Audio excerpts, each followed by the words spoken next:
Assalamualaikum warahmatullahi wabarakatuh. Alhamdulillah wassalatu wassalamu ala Rasulillah wa ala alihi wa sahbihi wa mawalah wa la hawla wa la quwwata illa billahi wa ba'du.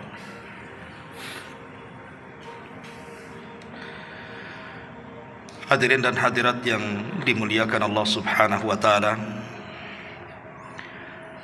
Alhamdulillah di malam ini kembali kita bisa duduk di Masjid Muhajirin. Salawat dan juga salam tetap kita hadiahkan kepada Rasul kita Nabi besar Muhammad sallallahu alaihi wa ala alihi wasallam. Pembahasan di malam hari ini kita akan membahas tentang 7 kelompok atau 17 kelompok yang akan mendapatkan cahaya dari Allah Subhanahu wa taala baik di dalam kuburnya ataupun kelak pada hari kiamat ketika Allah Subhanahu wa taala kumpulkan kita semua di hadapannya. Siapa mereka? Ma'asyiral muslimin yang dimuliakan Allah Subhanahu wa taala. Cahaya adalah sesuatu yang sangat-sangat kita hajatkan di dunia. Kalau seandainya kita berjalan di kegelapan dan tidak ada cahaya sedikit pun, tentu kita akan merasakan akan besarnya nikmat cahaya bagi kita. Karena orang yang terkurung dalam kegelapan itu akan sesak jiwanya. Dan kita bisa rasakan ketika kita sedang berada di rumah tiba-tiba listrik mati. Dan kita mencari-cari cahaya tapi tidak didapati cahaya tersebut. Terkadang tumbuh rasa takut, sesak dan begitu seterusnya. Artinya cahaya itu sangat penting sekali. Allah Subhanahu wa taala berfirman di dalam surah An-Nur ayat 35. Allahu nurus samawati wal ardh. Mathalu nurihi kamishkatin fiha misbah. Al-misbahu fi jujajah. Az-zujajatu ka'annaha kawkabun dhurri. Yuqadu min syajaratin mubarakatin zaitunatin la syarqiyatin wala gharbiyah. Yakadu zaituha yudhi'u walau lam tamsashu an-nar. Nurun ala nur yahdillahu linurihi man yasha wa yadribullahu al-amthala linnas wallahu bikulli syai'in alim. Allah adalah pemberi cahaya kepada langit dan juga bumi. Perumpamaan cahayanya seperti sebuah lubang yang tidak tertembus, yang di dalamnya ada pelita besar, di mana pelita itu di dalam tabung kaca, dan tabung kaca itu bagaikan bintang yang berkilauan, yang dinyalakan dengan minyak dari pohon yang diberkahi, yaitu pohon zaitun, yang tumbuh tidak di timur dan tidak pula di barat, yang minyaknya hampir-hampir menerangi walaupun tidak disentuh api. Cahaya di atas cahaya yang berlapis-lapis. Allah memberikan petunjuk kepada cahayanya bagi orang yang dikehendaki. Dan Allah membuat perumpamaan-perumpamaan bagi manusia. Dan Allah maha mengetahui atas segala sesuatu. Ma'asyiral muslimin yang dimuliakan Allah Azza wa Jalla, ayat ini adalah ayat perumpamaan dari Allah Subhanahu wa taala bagi orang-orang yang mendapatkan cahaya di dunia. Di sini ada kalimat nurun ala nur, cahaya di atas cahaya. Apa maknanya cahaya di atas cahaya di sini? Ma'asyiral muslimin, di sini Allah Subhanahu wa taala sedang memperumpamakan hati seorang mukmin, bahwa hati seorang mukmin itu bagaikan sebuah lampu. Dulu kita kenal ada patromak namanya. Kita lihat lampu patromak itu, ketika kita nyalakan dari dalam kaca itu, maka akan menerangi semuanya. Tetapi lampu patromak ini, Allah Subhanahu wa taala menyebutkan ada dua cahaya yang menerangi yang keluar dari lampu itu. Pertama, kilauan minyak zaitun, dan yang kedua, kilauan daripada api itu sendiri. Jadi nur ala nur, cahaya dari minyak zaitun dan cahaya dari api yang menerangi sekitarnya. Itulah hati seorang mukmin, bercahaya dari dalam, dan cahaya dari dalam menerangi keluar daripada hatinya. Sebagian ahli tafsir mengatakan, yang dimaksud cahaya di sini adalah nurul iman wa nurul Quran. Jadi cahaya dalam ayat ini maksudnya cahaya iman yang keluar dari seorang mukmin, dan juga cahaya Quran maksudnya cahaya hidayah. Iman yang menerangi dalam dadanya, sementara hidayah menerangi orang-orang di sekitarnya. Itulah hati seorang mukmin di dunia. Hatinya penuh dengan cahaya, tapi cahaya itu dia sebarkan juga kepada orang-orang di sekitarnya.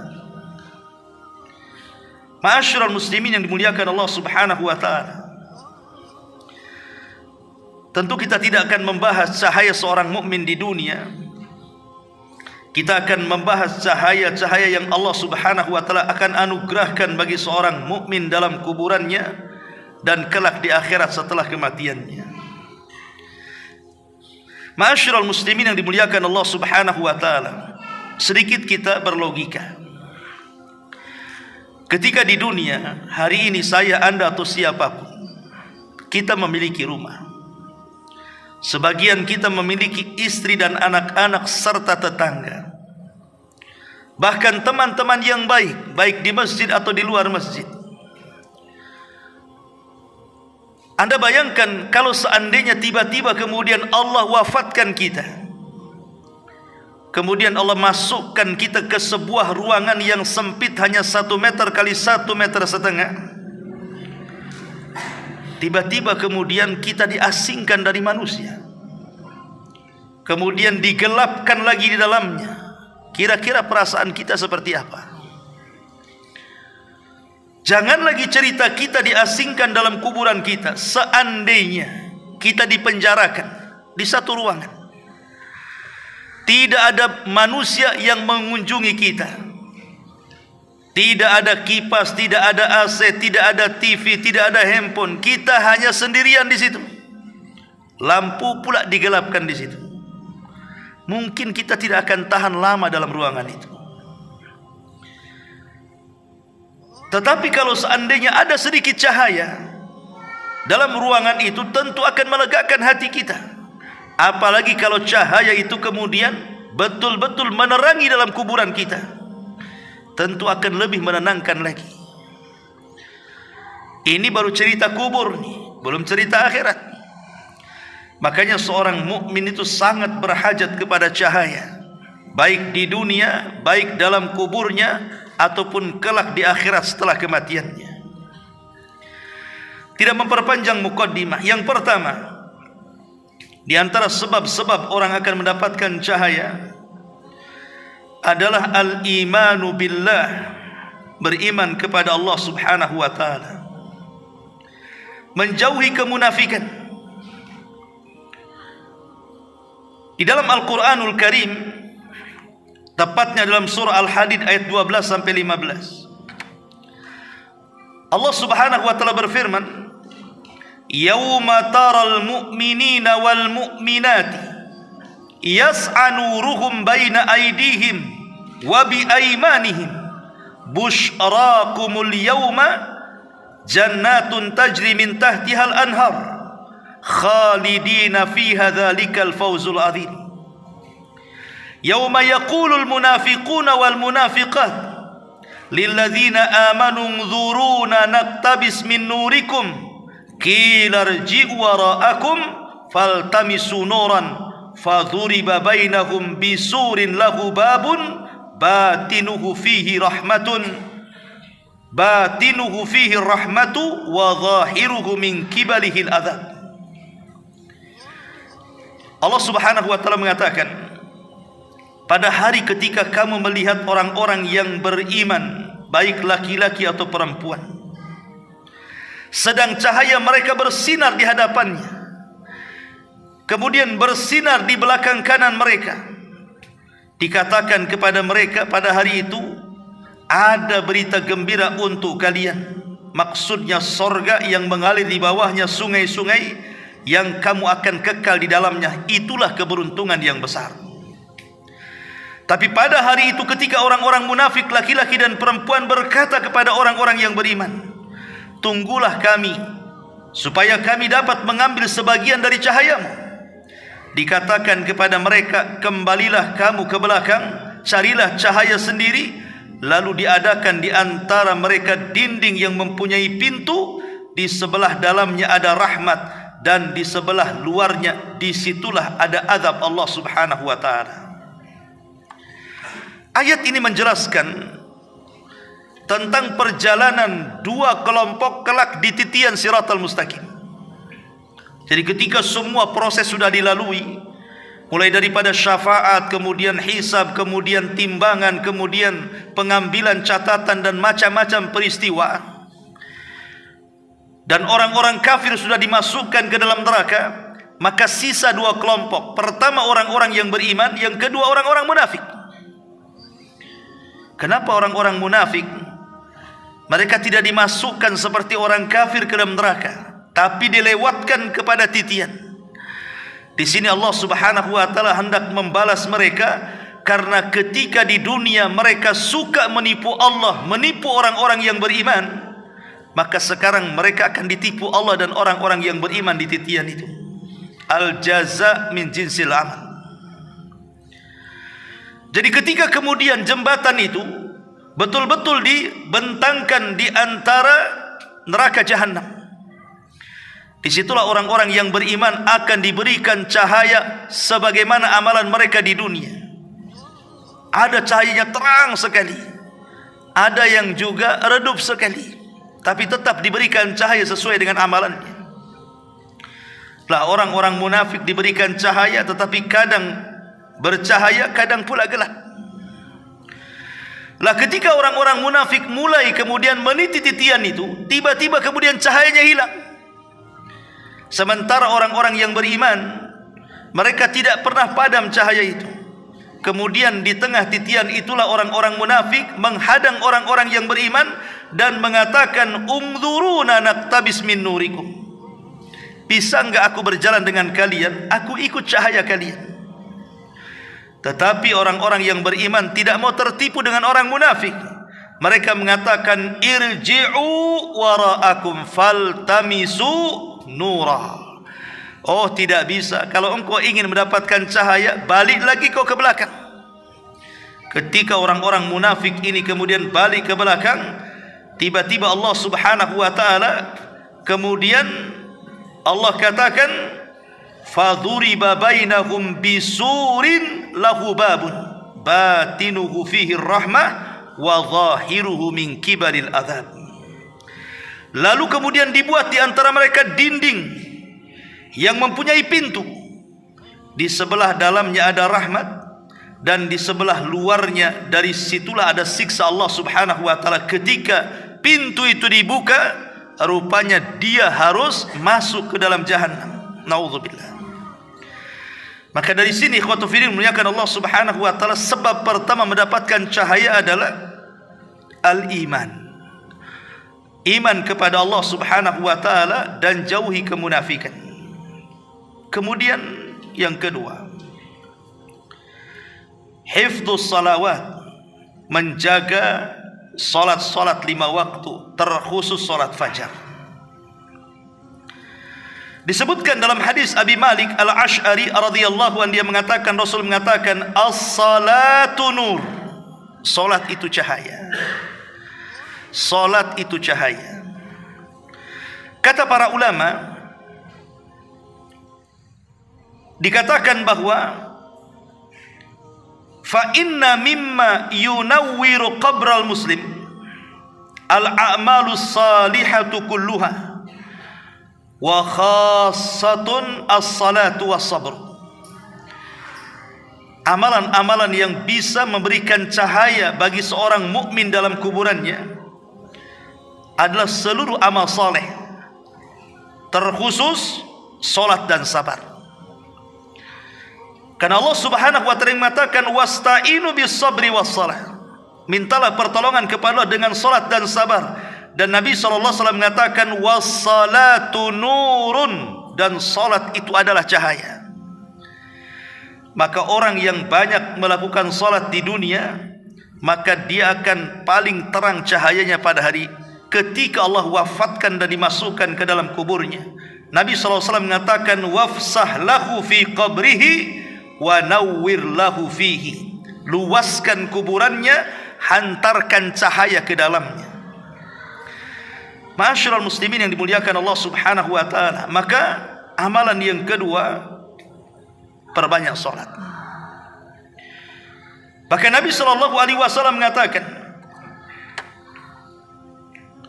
dalam sebuah hadis dari Anas ibn Malik radhiyallahu an, basyaril masya'ina fi dhulami ilal masajid bin nurit tam yaumal qiyamati. Kata Nabi SAW, habar gembirakan kepada mereka, orang-orang yang berjalan di tengah kegelapan-kegelapan menuju masjid-masjid dengan cahaya yang sempurna pada hari kiamat. Para ulama mengatakan, maksudnya dalam hadis ini adalah menjaga salat, terutama 2 salat yang berada dalam kegelapan. Pertama salat Isya, dan yang kedua salat subuh. Itulah 2 salat yang dilakukan dalam kegelapan. Karena kalau sekarang lah terang, banyak listrik. Zaman dulu tentu ke masjid untuk melaksanakan Isya itu harus melewati tempat-tempat gelap kan gitu. Begitu juga salat subuh. Maka orang yang menjaga salat Isya dan subuh, maka mereka akan mendapatkan kesempurnaan cahaya pada hari kiamat. Al-Imam Ibn Rajab Al-Hambali rahimahullahu ta'ala, dia mengatakan, وَهِيَ فِي الْآخِرَةِ نُورٌ لِلْمُؤْمِنِ فِي الظُّلُمَةِ الْقِيَامَةِ وَعَلَى الصِّرَاطِ فَإِنَّ الْأَنْوَارَ تُقْسَمُ لَهُمْ عَلَى حَسْبِ أَعْمَالِهِمْ. Dan kelak di akhirat, kata Imam Ibn Rajab, kelak di akhirat amalan-amalan seperti salat itu akan menjadi cahaya bagi kaum muslimin di tengah-tengah kegelapan hari kiamat, di tengah-tengah kegelapan di atas titian sirat. Karena sesungguhnya cahaya-cahaya itu akan dibagikan kepada mereka sesuai dengan amalan-amalan mereka di dunia. Oleh karena itulah ma'asyiral muslimin yang dimuliakan Allah Subhanahu wa taala, jaga salat. Siapa yang banyak berdiri di dunia, maka akan sedikit berdiri di akhirat. Dan siapa yang banyak salat di dunia, maka cahayanya akan lebih besar lagi di akhirat. Ini yang kedua. Yang ketiga, mengerjakan salat Jumat. Mengerjakan salat Jumat. Nabi SAW mengatakan, an Abi Musa Al-Asy'ari radhiyallahu anhu, Nabi mengatakan, Inna Allah tabaraka wa ta'ala yab'atsul ayyama yaumal qiyamati ala hayatiha wa yab'atsul jum'atu zahra'a muniratu ahluha yakhuffuna biha kal arush tuhda ila karimiha tudi'u lahum yamshuna fi dawiha alwanuhum kathalji bayadan warihuhum tasta' kal miski yahuduna fi jibalil kafur yangduru ilaihimus thaqalani la yadrafuna ta'ajjuban hatta yadkhuluna al-jannah la yukhalituhum ahadan illa al-mu'adhdhinuna al-muhtasibun. Abu Musa al-Ash'ari radhiyallahu anhu berkata, Rasul bersabda, sesungguhnya Allah subhanahu wa ta'ala mengutus hari-hari pada hari kiamat sesuai keadaannya, dan mengutus hari Jumat sebagai bunga yang bercahaya bagi yang para pelakunya, maka mereka berkumpul padanya seperti seorang pengantin yang diberikan kepada suaminya. Cahaya salat Jumat ini menerangi bagi mereka para pelaku salat Jumat. Mereka berjalan pada cahayanya, warna-warna mereka seperti es yang putih, bau mereka menyebar seperti minyak wangi misik yang menyatu pada gunung Kafur. Seluruh manusia dan jin melihat kepada mereka. Mereka tidak menunduk saking kagumnya sampai mereka masuk ke dalam sorga. Tidak ada seorang pun yang mencampuri mereka kecuali orang-orang yang memandangkan azan, yang mengharap pahala Allah subhanahu wa ta'ala. Lihat, orang-orang yang salat Jumat diiringi cahaya sampai masuk ke dalam sorga. Semua manusia yang menyaksikannya takjub. Makanya jangan remehkan orang yang melaksanakan salat Jumat itu. Kenapa Nabi SAW sampai memberikan pahala besar orang yang salat Jumat itu, sampai Allah utus malaikat yang berdiri di pintu masjid, coba bayangkan, untuk mencatat siapa yang pertama kali masuk. Kemudian diberikan pahala orang yang berhasil menempati saf yang pertama, maka dia sama dengan orang yang berkorban seekor unta. Kemudian saf kedua seperti korban seekor sapi, kemudian saf ketiga seperti korban seekor kambing, kemudian saf keempat seperti korban ayam, dan yang terakhir hanya 5 saf seperti berkorban telur ayam. Tidak ada lagi setelah itu. Tapi kenyataannya banyak orang-orang yang mereka meremehkan sholat Jumat. Datang itu ketika khatib sudah berkhutbah. Ini yang ketiga. Yang keempat, bersedekah atau mengeluarkan zakat. An Abi Malik al-Ash'ari radhiyallahu anhu, Nabi SAW mengatakan, was-sadaqatu burhan, dan sedekah adalah burhan. Burhan itu dijelaskan oleh para ulama, amma sadaqatu fahiya burhan, wal burhan huwa syi'a'ul ladhi yali wajha syam, wa minhu hadithu Abi Musa anna ruhal mu'min takhruj min jasadihi laha burhan ka burhani syamsi. Adapun sedekah, maka ia adalah burhan. Maksud burhan adalah cahaya. Jadi maksud burhan dalam hadis ini adalah cahaya yang ada setelah mukanya matahari. Di antaranya hadis yang menunjukkan makna ini adalah hadis Abi Musa radhiyallahu an, bahwa ruhnya seorang mukmin keluar dari jasadnya memiliki cahaya seperti cahaya matahari. Maknanya di sini bahwa ketika Rasul mengatakan was-sadaqatu burhan, dan sedekah adalah bukti, maksud bukti di sini adalah cahaya. Jadi orang yang sering bersedekah maka akan diberikan cahaya banyak dalam kuburannya dan setelah kematiannya. Kemudian yang nomor 5, senantiasa bersabar. Senantiasa bersabar ketika menghadapi takdir-takdir Allah subhanahu wa ta'ala. As-sabru ala aqdarillah. Nabi mengatakan dalam hadis yang sama, Abi Malik al-Ash'ari radhiyallahu anhu, Rasul mengatakan was-sabru dhiya'un, dan sabar itu adalah lentera. Imam Ibn Rajab mengatakan, huwa an-nurul ladzi yahsulu fihi naw'un hararatun wa ihraq kadiya'i syamsi bi khilafil qamar fa innahu nurun mahd fihi isyraqun bi ghairi ihraq. Makna dia artinya adalah cahaya yang terjadi di dalam semacam panas dan menyengat seperti cahaya matahari. Berbeda dengan bulan. Sesungguhnya ia adalah cahaya melulu, di dalamnya penerangan tanpa penyengatan. Artinya di sini Ketika Allah Rasul mengatakan was-sabru dia, berarti dia di sinilah cahaya seperti cahaya matahari terangnya. Karena kenapa Allah Subhanahu wa taala memberikan cahaya kepada orang-orang yang bersabar? Karena tidak banyak orang-orang yang bersabar ketika menghadapi takdir.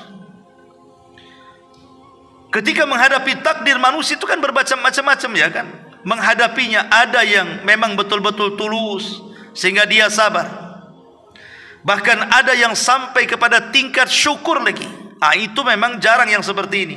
Tapi kebanyakan orang menghadapi takdir ini, kalau dia buruk atau bentuknya musibah, biasanya tasakhut. Tasakhut itu menolak takdir Allah Subhanahu wa taala, dan itu yang paling banyak di tengah-tengah kaum muslimin. Ketika ditimpa penyakit, dia tidak terima dengan penyakitnya, bukan diambil kesempatan untuk menggugurkan dosa-dosanya. Ketika diberikan kemalangan, mungkin ekonominya jatuh dan begitu seterusnya, dia pun stres. Bukan kepikiran bahwa boleh jadi itu Allah Subhanahu wa taala menghendaki lain. Wa asa an takrahu syai'an wa huwa khairul lakum. Boleh jadi sesuatu yang kita anggap buruk itu baik pula bagi kita. Kemudian yang keenam, membaca surah Al-Kahfi pada hari Jumat. An Abi Sa'id Al-Khudri radhiyallahu an, Nabi SAW mengatakan, man qara'a surat Al-Kahfi fi yaumil jum'ati adha'a lahu min nur ma bainal jum'atain. Abu Sa'id Al-Khudri radhiyallahu mengatakan, Rasul bersabda, barang siapa yang membaca surah Al-Kahfi pada hari Jumat, niscaya akan diberi baginya cahaya di antara dua Jumat. Cahaya di antara dua Jumat. Sebagian para ulama mengatakan artinya Allah berikan petunjuk yang banyak. Allah akan berikan keimanan dan ketakwaan yang lebih kalau betul-betul dia membaca surah Al-Kahfi dan merenungkan isinya. Hadis ini disahihkan oleh Syekh Albani rahimahullah dalam kitabnya Sahih Al-Jami nomor 6470. Kemudian yang nomor 7, selalu membaca surah Al-Baqarah dan surah Al-Imran. Biasakan membaca surah Al-Baqarah dalam rumah kita dan juga surah Al-Imran. Lihat faedahnya dari Abi Umamah Al-Bakhili, dia mengatakan Rasul bersabda, Iqra'u zahrawaini Al-Baqarah wa surat Al-Imran. Kata Nabi SAW, bacalah zahrawaini, yaitu surah Al-Baqarah dan surah Al-Imran. Maksud zahrawaini adalah dua cahaya, kata para ulama. Jadi dua surat ini adalah dua surat yang akan membawa cahaya kelak pada hari kiamat. Baca surah Al-Baqarah dan juga surah Al-Imran, dan itu berada di permulaan surah setelah Al-Fatihah. Kemudian yang nomor 8, mempelajari Al-Quran dan juga menghafalkannya. Dari Abdullah ibn Buraidah Al-Aslami radhiyallahu an, dari bapaknya, dia berkata Rasul bersabda, man qara'al Qur'ana wa ta'allamahu wa 'amila bihi albasa yaumal qiyamati tajan min nurin daw'uhu mithla daw'i syamsi yuqsa walidayhi hullatani la yaqumu bihima ad-dunya fayaqulani bima kasaina fayuqalu bi ahadi waladikum al-Qur'an. Dari Abdullah bin Buraidah Al-Aslami, dia meriwayatkan dari bapaknya, dia berkata Rasul bersabda, barang siapa yang membaca Al-Quran kemudian mempelajarinya serta berusaha mengamalkannya, niscaya dipakaikan kepadanya pada hari kiamat sebuah mahkota dari cahaya, sinarnya seperti sinar matahari, dan kedua orang tuanya akan dipakaikan jubah yang sangat indah, tidak dapat dinilai dengan dunia. Lalu kedua orang tuanya berkata, apa sebab kami dipakaikan pakaian indah ini? Maka dijawab, dengan sebab anak kalian berdua karena menghafal Quran. Subhanallah. Maka saya nasihatkan kepada antum para bapak yang banyak anaknya, kalaupun tidak bercita-cita semua anaknya hafal Quran, jadikanlah satu di antara mereka para penghafal Quran. Bapaknya Anda ada yang punya anak 5, 6, 7, Kalaupun tidak bisa semuanya hafal Quran, satulah di antara mereka arahkan kepada penghafal-penghafal Quran, supaya menjadi syafaat dan wasilah yang kelak akan mengangkat derajat orang tuanya dan akan memakaikan jubah yang sangat indah dan akan membahagiakan orang tuanya pada hari kiamat.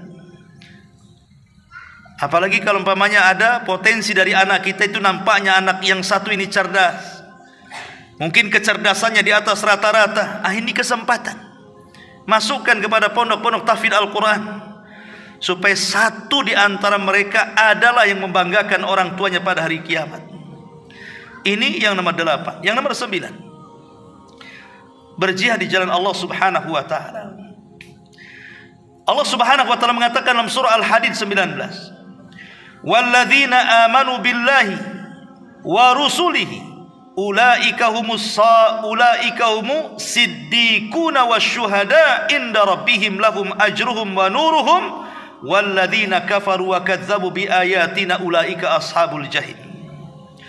Dan orang-orang yang beriman kepada Allah dan Rasulnya, mereka itu orang-orang siddiqin dan orang-orang yang menjadi saksi di sisi Tuhan mereka, bagi mereka pahala dan juga cahaya.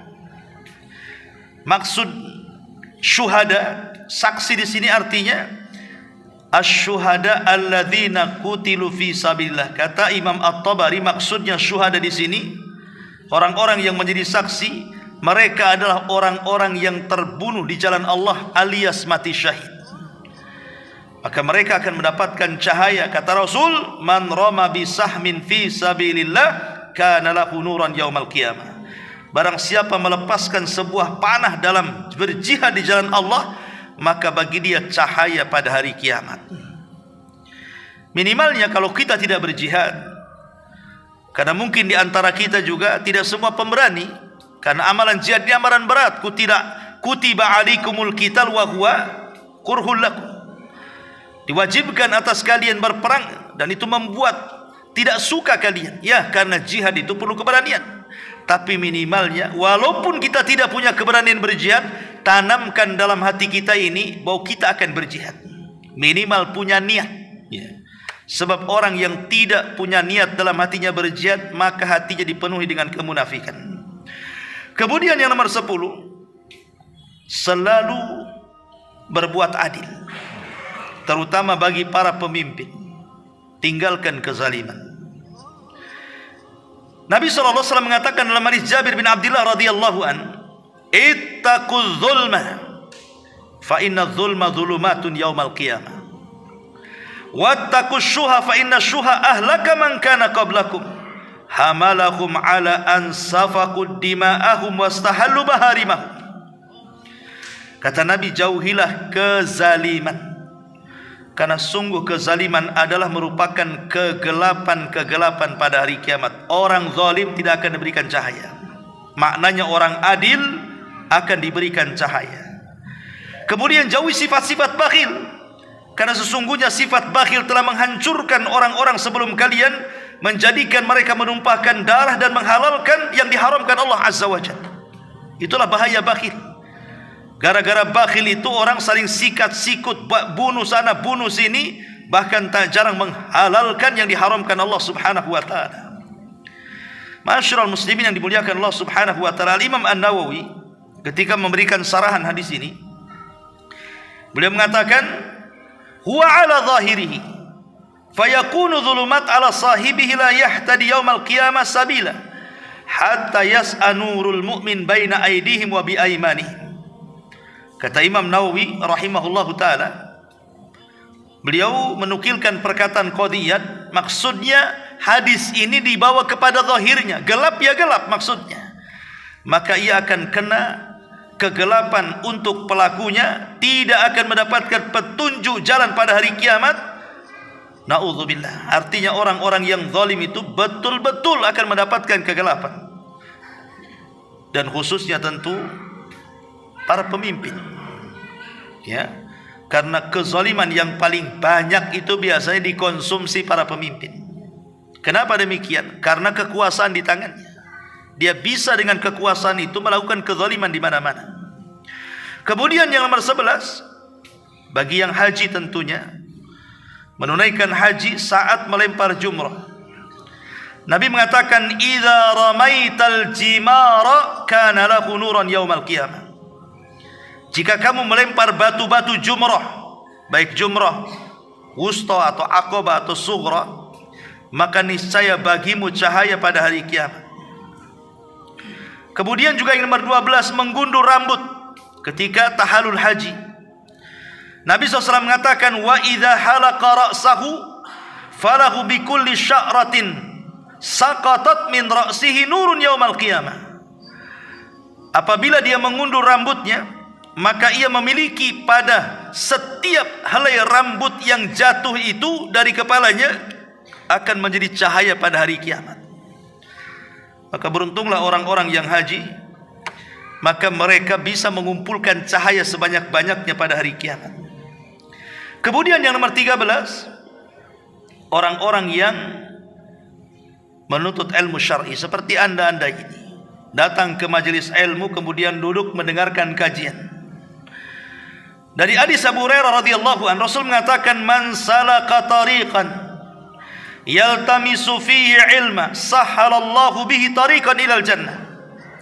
Barang siapa yang menempuh jalan mencari ilmu syar'i, ilmu agama, Allah akan mudahkan baginya ke dalam sorga. Kata para ulama, dimudahkan di situ artinya kelak pada hari kiamat akan dimudahkan dengan diberikan banyak cahaya.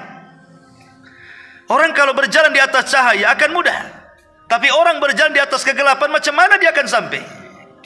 Maka orang-orang yang duduk di majelis ilmu, belajar agama, maka itu sebab terbesar akan mendapatkan cahaya baik dalam kuburannya ataupun setelah kematiannya kelak pada hari kiamat.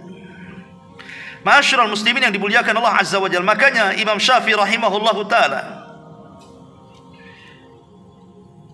beliau mengatakan ada seseorang yang bijak menulis surat kepada seseorang yang bijaksana. "Ya akhi, qad utita ilman." Wahai saudaraku, kamu sudah diberikan ilmu. Maka janganlah kemudian ilmu itu kau gelapkan dengan dosa. Artinya bahwa, kata Imam Syafi'i rahimahullahu ta'ala, kalau Allah sudah berikan pengetahuan, janganlah pengetahuan yang merupakan cahaya itu kau gelapkan dengan dosa. Makanya kata Imam Syafi'i ketika beliau mengadu soal kurangnya hafalan kepada waki gurunya, "Syakautu ila waki su'ahifdin fa'arsyadani bi antarkil ma'asi wa'lam bi annal ilma nurun wa nurullah la yuhda lil asi." Kata Imam Syafi'i, aku mengadu kepada guruku Waki soal buruknya hafalanku. Kata Imam Waki, maka dia memberikan saran agar aku meninggalkan maksiat, karena ilmu adalah cahaya dan cahaya itu tidak mungkin masuk ke hati-hati ahli maksiat, kata Syafi'i rahimahullahu ta'ala. Maka orang yang menuntut ilmu juga salah satu sebab mendapatkan banyak cahaya. Kemudian yang nomor 14, seseorang yang mencintai karena Allah subhanahu wa ta'ala. Dia bukan keluarga kita, dia bukan saudara kita, bukan sekandung, bukan seibu, bukan siapa-siapa. Dia bukan siapa-siapa kita, tetapi kita senantiasa baik dengan dia lillahi, karena Allah. Jadi mencintai saudaranya karena Allah, bukan karena faktor ekonomi, bukan karena faktor dunia, tidak, lillahi ta'ala, karena Allah. Dijelaskan dalam sebuah hadis, Nabi mengatakan, "Ya ayyuhan nas, isma'u wa'qilu wa'lamu." Wahai manusia, dengarkan, pahami dan ketahuilah, anna lillahi ibadan laisu bi anbiya wala syuhada yaghbituhumul anbiya wa syuhada ala majalisihim wa qurbihi minallah. Kata Nabi SAW, ketahuilah bahwa Allah itu mempunyai hamba-hamba. Mereka bukan nabi, mereka bukan orang-orang yang mati syahid, yang menjadikan duduk dan dekat mereka dari Allah subhanahu wa ta'ala. Faja'a rajul minal a'rab, tiba-tiba ada Arab Badui datang, min qasiyatin nasi wa alwa biyadihi ila Nabi sallallahu alaihi wasallam. Lalu datang seorang Arab pedalaman dari orang biasa, dan ia menunjukkan tangannya kepada Rasul lalu berkata, "Ya Nabi Allah, nasun minan nas laisu bi anbiya wala syuhada yaghbituhumul anbiya wasyuhada ala majalisihim wa qurbihim min Allah. An'athum lana ya Rasulullah, atau sifhum lana ya Rasulullah, atau fassirhum lana ya Rasulullah." Maka orang ini mengatakan, "Rasul, kok ada orang yang bukan nabi, bukan syuhada, tetapi nabi dan para syuhada sangat cemburu dengan orang ini karena kedekatan dia dengan Allah Subhanahu wa taala. Bisa enggak kau sifatkan siapa mereka?" Maka Nabi SAW mengatakan, "Hum nasun min afna'in nas wa tawazi al-qabaili lam tasil bainahum arhamun mutaqaribatun tahabu fillah wa tasafau yada'u Allahu lahum yawmal qiyamah manabira min nur fayujlisuhum 'alaiha fayaj'alu wujuhahum nuran wa thiyabahum nuran yafza'un nasu yawmal qiyamah wa la yafza'una wa hum awliya'ullah alladzi la khaufun 'alaihim wa lahum yahzanun." Apa kata Nabi SAW? Mereka adalah manusia dari berbagai macam dan campuran dari beberapa kabilah. Tidak tersambung di antara mereka hubungan pertalian kerabat ataupun kekeluargaan. Mereka saling mencintai karena Allah dan mereka saling mensucikan. Maka Allah akan meletakkan bagi mereka pada hari kiamat mimbar-mimbar dari cahaya. Maka mereka akan duduk di atas mimbar bercahaya itu. Lalu Allah menjadikan wajah-wajah mereka bercahaya pula, pakaian-pakaian mereka bercahaya pula. Ketika manusia tersentak pada hari kiamat, mereka tidak tersentak. Mereka adalah wali-wali Allah yang tidak ada rasa takut di hati-hati mereka dan tidak ada kekhawatiran. Subhanallah. Ya. Jadi Allah Subhanahu wa taala akan meletakkan satu mimbar di bawah arsy. Mimbar itu penuh dengan cahaya. Semua menginginkan di atas mimbar itu mereka duduk, termasuk para nabi, termasuk para syuhada. Tapi tiba-tiba kemudian ada orang-orang yang duduk di situ, mereka bukan para nabi, mereka bukan para syuhada, bahkan para nabi dan syuhada cemburu. Kenapa orang itu bisa duduk di situ? Tiba-tiba setelah duduk, wajah-wajah mereka ikut bercahaya, pakaian-pakaian mereka ikut bercahaya. Ketika ditanya, "Rasul, siapa orang yang memiliki tempat yang tinggi kelak pada hari kiamat yang penuh dengan cahaya itu?" Maka Rasul SAW mengatakan, mereka adalah orang-orang yang senantiasa menanamkan kecintaan kepada orang lain, padahal orang itu bukan kerabatnya, bukan keluarganya, bukan siapa-siapa. Dia cinta karena Allah dan benci karena Allah Subhanahu wa taala. Ini penting karena di zaman sekarang terkadang orang melakukan perkawanan itu karena dunia. Saya dekat dengan dia itu karena ada hubungan bisnis. Saya dekat dengan dia itu karena ada hubungan dunia. Tidak ada orang yang dekat itu karena Allah, betul-betul karena Allah. Padahal lihat bagaimana keutamaannya di hadapan Allah Subhanahu wa taala. Kemudian yang nomor 15, uban yang akan menjadi cahaya yang ada di kepala. Ma'asyiral muslimin yang dimuliakan Allah Azza wa Jalla, disebutkan dalam hadis Fadalah Ibn Ubaid, Nabi mengatakan, "Man syaba syaibatan fi sabilillah kanat nuran yaumal qiyamah." Qala rajulun inda dzalik, "Fa inna rijalan yantifuna syaibah." Faqala Rasulullah, "Man syaa'a falyantif nurahu." Fudail bin Ubaid radhiyallahu mengatakan, barang siapa, kata Rasul, beruban di atas kepalanya dalam Islam, maka niscaya baginya cahaya pada hari kiamat. Jadi uban itu akan menjadi cahaya pada hari kiamat. Seseorang berkata kepada Rasul, "Rasul, sesungguhnya ada beberapa orang mencabut ubannya, boleh enggak?" Maka Rasul mengatakan, barang siapa yang hendak untuk mencabut cahayanya, ya silahkan saja. Ya. Kalau hendak mencabut cahaya silahkan, tapi kan rugi. Karena bagaimanapun uban ini adalah pengingat kita. Dan biasanya orang tumbuh uban itu kan di usia 40 tahun. Dan 40 tahun itu biasanya separuh lebih usia dia sudah berlalu, yang akan dijalani itu tinggal sedikit lagi. Di situ diingatkan dengan usia. diingatkan dengan kematian, karena uban itu tamu untuk mengingatkan kita dengan kematian, bahwa jarak orang yang beruban dengan kematian itu sudah dekat. Sehingga kemudian di dunia kita dapat pelajaran dengan uban itu kan. Makanya kenapa tidak dilarang kita mencabut uban? Karena orang yang mencabut uban itu hakikatnya dia tidak teringatkan bahwa dia akan mati dan akan tua.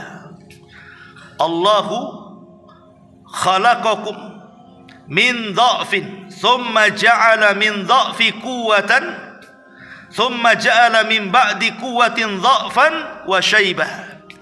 Allah telah menciptakan kalian lemah di waktu bayi. Kemudian dari kelemahan timbullah kekuatan. Kemudian dari kekuatan timbul lagi kelemahan dan menua. Kemudian mengalami kematian. Oleh karena itulah maka jadikan uban ini sebagai pengingat kematian. Dan di akhirat Rasul mengatakan la tantifu asyaibah fa innahu nurun yaumal qiyamah. Jangan kalian cabut uban-uban kalian, karena uban itu akan menjadi cahaya bagi kalian pada hari kiamat.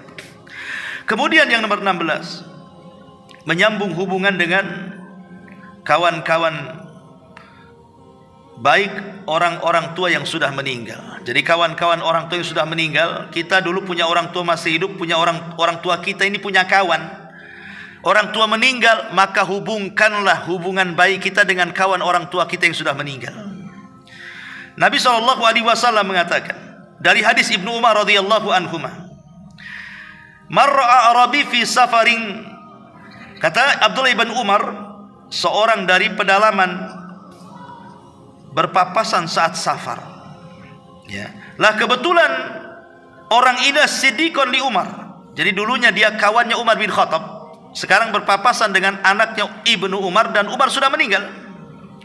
Faqala Arabi, berkata orang Arab ini, alasta ibna fulan, bukankah engkau adalah anaknya si fulan?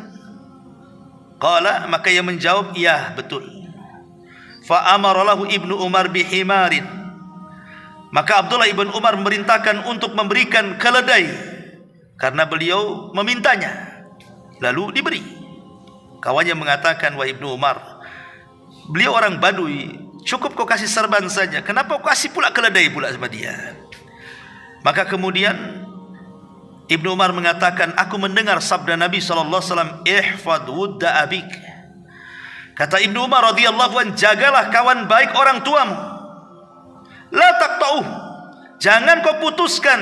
Fayudfi'ullahu nurah, sebab kalau kau putuskan hubungan kamu dengan dia, itu sama dengan memutuskan cahaya Allah kepadamu. Kalimat Allah memutuskan cahaya Allah kepadamu menunjukkan bahwa berbuat baik kepada kawan orang tua kita adalah penyebab Allah memberikan cahaya kepada kita. Dan yang terakhir tentunya yang nomor 17, berdoalah kepada Allah Subhanahu wa taala agar kita senantiasa diberikan cahaya di dunia dalam kubur ataupun di akhirat, berdasarkan hadis Abdullah bin Abbas radhiyallahu anhuma, annahu raqada inda Rasulillah.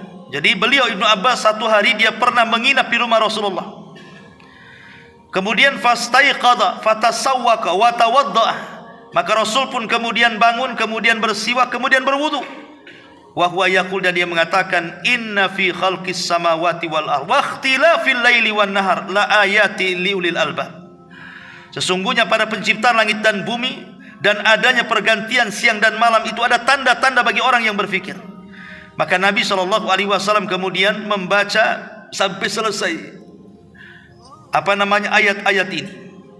Kemudian Nabi SAW pun salat 2 rakaat, beliau panjangkan berdiri ruku dan sujudnya. Kemudian beliau berpaling, kemudian tidur. Kemudian beliau pun akhirnya kemudian setelah muadzin salat fajar berkumandang, maka beliau keluar. Disilah kemudian beliau berdoa, Allahumma ij'al fi qalbi nuran wa fi lisani nuran waj'al fi sam'i nuran waj'al fi basari nuran waj'al min khalfi nuran wa min amami nuran waj'al min fawqi nuran wa min tahti nuran Allahumma a'ti nuran. Kata Nabi sallallahu alaihi wasallam, beliau mengatakan, "Ya Allah, berikan cahaya pada hatiku, cahaya pada lisanku, cahaya pada pendengaranku, cahaya pada penglihatanku, cahaya di belakangku, cahaya di depanku, cahaya di atasku, cahaya di bawahku. Ya Allah, teruslah berilah cahaya kepadaku." Hadis ini dikeluarkan Imam Muslim dan juga Nasai. Artinya kata para ulama, bacalah doa ini setiap kita melangkahkan kaki melakukan solat fajar. Ketika ke masjid, baca doa ini. Minta cahaya kepada Allah subhanahu wa ta'ala, karena cahaya itu kita sangat berhajat di dunia dalam kubur dan setelah kematian kita kelak pada hari kiamat. Wallahu a'lam bishawab. Ini yang bisa sampaikan. Ya, bismillah. Tadi ada pertanyaan soal haji badal. Umrah badal. Bicara soal umrah badal. Pertama, umrah adalah ibadah yang sangat mulia. Bahkan sebagian para ulama mengatakan wajib 1 kali seumur hidup. Sama dengan haji wajib 1 kali seumur hidup. Dan ini pendapat yang kuat bahwa umrah dan haji itu hukumnya sama. Kenapa? Karena disebutkan satu nafas dalam satu surat. Wa atimul hajjata wal umrata lillah. Sempurnakan haji dan umrah karena Allah. Ketika disebut satu nafas umrah dengan haji, sebagian para ulama mengatakan bahwa hukum umrah itu wajib 1 kali minimalnya dalam seumur hidup. Kalaupun berkali-kali sunnah, sama dengan haji. 1 kali dalam seumur hidup, kalaupun berkali-kali sunnah saja. Ya.